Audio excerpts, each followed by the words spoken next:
So hello traders and welcome back to module 4 of lesson 3। और आज के इस मॉड्यूल में हम समझेंगे how to identify major support and resistance zone. तो आज का लेक्चर ये वाला लेसन बहुत इम्पॉर्टेंट होने वाला है क्योंकि यहाँ पर हम डिस्कस करने वाले हैं कि सपोर्ट जोन रेजिस्टेंस जोन कैसे आइडेंटिफाई करना है, किस तरीके से आप उनको मार्क कर सकते हो और एक अच्छा ट्रेड आप कैसे प्लान कर सकते हो ब्रेकआउट पे। ओके तो सबसे पहले यहाँ पर जो की है सपोर्ट जोन, ठीक है, जस्ट अ मिनट, यहाँ पर अपर साइड में आपको सपोर्ट जोन लिखा हुआ दिख रहा है। सपोर्ट जोन क्या होता है? सपोर्ट जोन वह एरिया होता है जहाँ पर आकर प्राइस जो है तो फर्दर डाउन साइड के लिए मूवमेंट करना स्टॉप कर दे, जहाँ से प्राइस सपोर्ट ले उसको हम बोलते हैं सपोर्ट जोन, ठीक है। और यही जो होती है ना, यही डिमांड जोन भी कहलाती है क्योंकि यहाँ पर बायर्स बैठे हुए हैं, इस लेवल पर बायर्स बैठे हुए हैं बाय करने के लिए।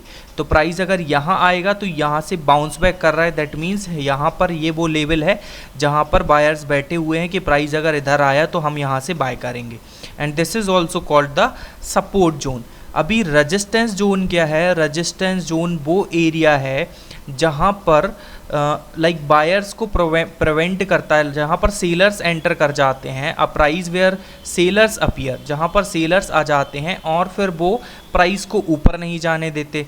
जैसे कि यहाँ पर इसको सप्लाई जोन भी कहा जाता है। इस लेवल पर सेलर्स एक्टिवली सेल कर रहे हैं, ठीक है। तो प्राइस जब भी यहाँ आता है तो यहाँ से डाउन साइड के लिए मूवमेंट करना स्टार्ट कर देता है, ठीक है। So this is the supply zone, और you can say a level of resistance जहाँ से प्राइस क्या कर रहा है, रेजिस्टेंस ले रहा है, and this is the support zone जहाँ पर प्राइस सपोर्ट ले रहा है। यहाँ पर बायर्स हैं, यहाँ पर सेलर्स हैं, ठीक है। और यहाँ पर जब इसको ब्रेक किया बायर्स ने तो ये सेलर्स जो है तो पीछे हट गए और अभी मार्केट की कमांड पूरी तरीके से बायर्स के हाथ पे है और प्राइस फ्लो में अपसाइड को मूवमेंट कर रहा है।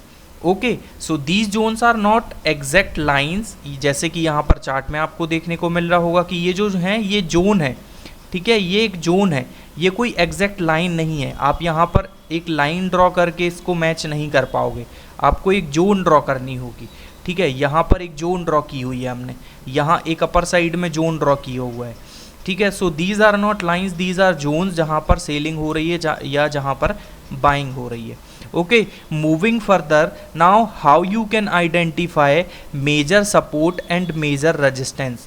आप मेजर सपोर्ट और मेजर रेजिस्टेंस को कैसे आइडेंटिफाई कर सकते हो? ओके तो सबसे पहला पॉइंट है आइडेंटिफिकेशन के लिए, looking for swing highs and lows. जो स्विंग हाई हैं और स्विंग लो हैं उनको सबसे पहले आइडेंटिफाई करो। प्रीवियस स्विंग हाई रेजिस्टेंस की तरह वर्क करेगा, प्रीवियस स्विंग लो सपोर्ट की तरह वर्क करेगा, ठीक है। जैसे कि यहाँ पर क्या है, यहाँ पर स्विंग हाई है, ये पूरा का पूरा जोन, अगर मैं ये एक स्विंग हाई है, ये स्विंग हाई है, ये स्विंग लो है, ये स्विंग लो है, ये स्विंग लो है, तो ये दोनों क्या है, प्रीवियस स्विंग हाई है। अगर आप इन प्रीवियस स्विंग हाई को आगे ड्रॉ करेंगे इस तरीके से तो आपको देखने को मिलेगा कि प्राइस यहाँ पर आके सपोर्ट लिया जब अप साइड के लिए मूवमेंट कर रहा था, तो प्रीवियस स्विंग हाईज क्या बन जाते हैं, आपके सपोर्ट बन जाते हैं। और प्रीवियस स्विंग लो क्या बन जाता है आपका, एक तरीके से जब प्राइस फॉल कर रहा होता है तो मान लीजिए यहाँ से प्राइस फॉल कर रहा है तो ये एक तरीके से रेजिस्टेंस की तरह भी वर्क करते हुए दिखते हैं। Okay so these are natural turning points where price reversed before, और ये भाई ये वही पॉइंट है जहाँ से प्राइस ने पहले टर्न लिया था। Okay use higher time frame, बड़े टाइम फ्रेम का आप यूज़ करिए जोन्स को आइडेंटिफाई करने के लिए। डेली टाइम फ्रेम हो सकता है, 4 आवर टाइम फ्रेम हो सकता है, वीकली टाइम फ्रेम हो सकता है। ओके सो जितना बड़ा टाइम फ्रेम रहेगा उतना अच्छा जोन आपको देखने को मिलेगा, आप उतना अच्छा जोन आइडेंटिफाई कर पाओगे। मूविंग फर्दर यहाँ पर हम समझेंगे, ठीक है, और किस तरीके से आप आइडेंटिफाई कर सकते हो। तो you can check multiple touches, ठीक है, आप मल्टीपल टच को मैच कर सकते हो। जैसे कि अगर इस पॉइंट पे आके प्राइस ने रेजिस्टेंस लिया, फिर आके यहाँ कहीं पे रेजिस्टेंस ले रहा है, फिर यहाँ कहीं पे रेजिस्टेंस ले रहा है, तो you can identify by drawing this line आप इस तरीके से लाइन ड्रॉ करके इन टचेस को मैच कर सकते हो। तो यू कैन आइडेंटिफाई कि हाँ ये एक लाइन है या ये एक ट्रेंड लाइन है जहाँ से क्या हो रहा है, प्राइस सपोर्ट या रेजिस्टेंस ले रहा है। ओके, तो मैक्सिमम देखिए 3 टाइम्स एटलीस्ट होना चाहिए, मतलब कि एक ही बार नहीं है, सिंगल पॉइंट नहीं, मल्टीपल पॉइंट्स होने चाहिए और एटलीस्ट 3 पॉइंट्स तो होना चाहिए। ठीक है, एक स्ट्रॉन्गर रेजिस्टेंस या रिजेक्शन या बाउंस बैक फाइंड आउट करने के लिए कंफर्मेशन के साथ, तो you need at least 3 bounces. Now next point is psychological number. Psychological number जो होते हैं वो भी सपोर्ट और रेजिस्टेंस की तरह वर्क करते हैं। Psychological number means round figure, 100, 500, 1000, 2000, ठीक है, 2 लाख, 20,000, तो ऑफन एक्ट एज अ की जोन, ये इंपॉर्टेंट जोन की तरह वर्क करते हैं। And traders naturally place order at these levels, in levels पे ट्रेडर्स क्या करते हैं, usually they place the orders. ठीक है, क्योंकि एक तो मैंने बताया था साइकोलॉजिकल लेवल्स क्यों हैं, क्योंकि दिमाग में सीधी बात हिट करती है, 500 का रेट आ गया भाई, ठीक है, 1000 का रेट आ गया, 20,000 का रेट आ गया। फिर 5वां पॉइंट है how you can identify support and resistance through volume profile. आप वॉल्यूम प्रोफाइल चेक कर सकते हो, वॉल्यूम क्लस्टर्स को चेक कर सकते हो और वहाँ से आप जो है तो आइडेंटिफाई कर सकते हो कि दिस इज़ द पॉइंट जहाँ पर अच्छे वॉल्यूम आ रहे हैं बायर्स के, या दिस इज़ द पॉइंट जहाँ अच्छे वॉल्यूम आ रहे हैं सेलर्स के। So areas where high volume traded and zone of interest. Zone of interest क्या है कि कोई एक ऐसा लेवल जहाँ पर बायर्स अपना इंटरेस्ट शो कर रहे हैं या सेलर्स अपना इंटरेस्ट शो कर रहे हैं। लुकिंग फॉर वॉल्यूम स्पाइक और POC, point of control. Now 6th point is price consolidation area.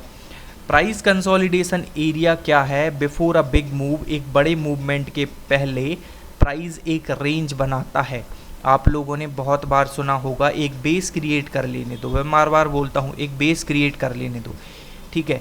तो मैं इसीलिए बोलता हूँ कि जैसे मान लो अपसाइड के लिए अच्छा मूवमेंट हो रहा है तो थोड़ा सा रुको, थोड़ा सा बेस क्रिएट करने दो, फिर वापस निकलने दो, तो जो ये बेस रहेगा फिर हमको ये अच्छा एंट्री पॉइंट दे देगा प्लस स्टॉप लॉस दे देगा।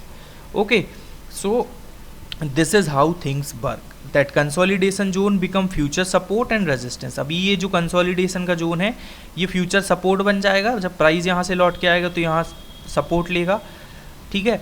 और अगर अप साइड पे इस तरीके से हो रहा है और प्राइस डाउन साइड निकल गया है, डाउन साइड से फिर अप साइड को आ रहा है तो एक रेजिस्टेंस की तरह वर्क करेगा। So this is how you can identify the support and resistance. 7th point is gaps and breakout.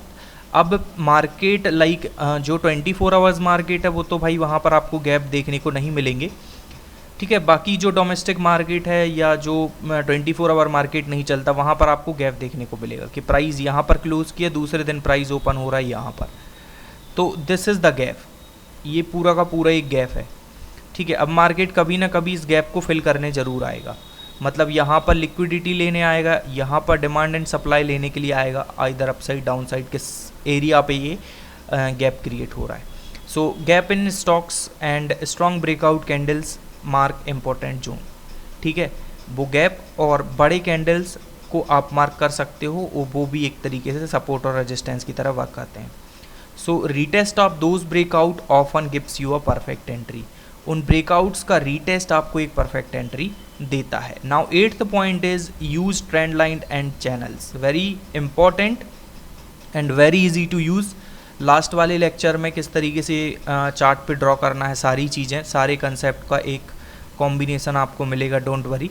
तो draw trend lines and higher highs and lows, आप हायर हाई और लो को मार्क करिए, ठीक है। Where price meets this potential support and resistance zone, कहाँ पर price इन सपोर्ट और रेजिस्टेंस जोन से मिल रही है, उन लेवल्स को आप मार्क करिए ट्रेंड लाइन और चैनल्स के थ्रू।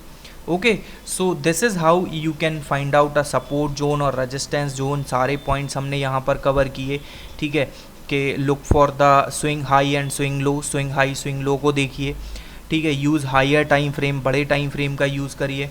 चेक मल्टीपल टचेस, ठीक है, एक पॉइंट पे टच ले रहा है, सिंगल पॉइंट पे रिजेक्शन लिया नहीं, एटलीस्ट 3 बार देखिए कि उसी एक पॉइंट पे आके प्राइस 3 बार रेजिस्टेंस ले रहा है, 3 बार से ज़्यादा सपोर्ट ले रहा है, then that point become important.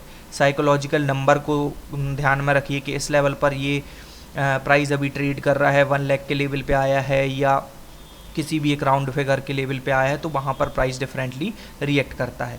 Volume profile को चेक करिए कि इस एक पर्टिकुलर लेवल पे अच्छे वॉल्यूम आए या इस एक पर्टिकुलर लेवल पे वॉल्यूम घट गए, ठीक है। बायर्स के वॉल्यूम यहाँ पर हैं, सेलर्स के वॉल्यूम यहाँ पर हैं, then this is also one of the way जहाँ पर आप डिमांड और सप्लाई जोन फाइंड आउट कर सकते हो। Then price consolidation area, price किस लेवल पर कंसोलिडेट किया है, कहाँ से प्राइस में मूवमेंट आया है। So this is how you can find out कि दिस इज़ द पॉइंट जहाँ से प्राइस भागना स्टार्ट कर सकता है। Okay, seventh is gaps and breakout, gap कहाँ पर क्रिएट हुआ है, ब्रेकआउट कहाँ पे आया है, कितना बड़ा कैंडल बना है। So this is how you can find out कि इस एक लेवल पर कोई भी रेजिस्टेंस का या सपोर्ट का जोन क्रिएट हो रहा है।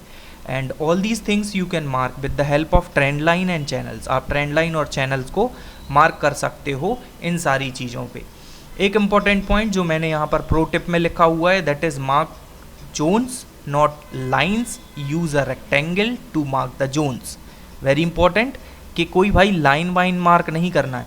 अगर कहीं पे रेक्टेंगुलर बॉक्स बन रहा है, अगर जोन क्रिएट हो रहा है तो उसको जोन ही बनाओ, उसको ट्रेंड लाइन से ज़बरदस्ती मिलाने की कोशिश ना करो, ठीक है। Be very flexible in drawing support and resistance. आपको एनफोर्स नहीं करना है कुछ भी मार्केट के ऊपर, ठीक है। You have to accept the things और adopt the things, not like enforce the thing और ज़बरदस्ती नहीं थोपना है चार्ट के ऊपर।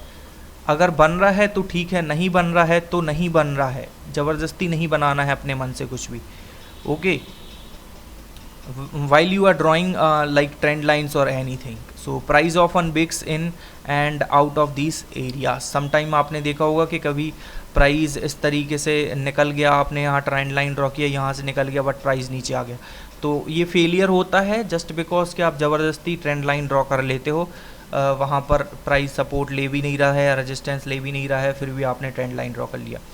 तो रियलिटी में वर्क करना चाहिए वो लेवल, प्राइस उसको रिस्पेक्ट करना चाहिए, then only that particular level will be validated. Okay, so this is it in this lecture guys. यहाँ पर आपको समझ में आया होगा, सारे पॉइंट्स मैंने क्लियर करे किस तरीके से support and resistance find out करते हैं, हम आइडेंटिफाई करते हैं और उसको मार्क कैसे किया जाता है। In last lecture I will show you in the live chart के किस तरीके से सपोर्ट एंड रेजिस्टेंस हम ड्रॉ कर रहे हैं, ठीक है। सारा कुछ मैं करके भी दिखाऊंगा। Okay, so thank you for watching this lesson, thank you for learning all these things and see you in the next lesson guys।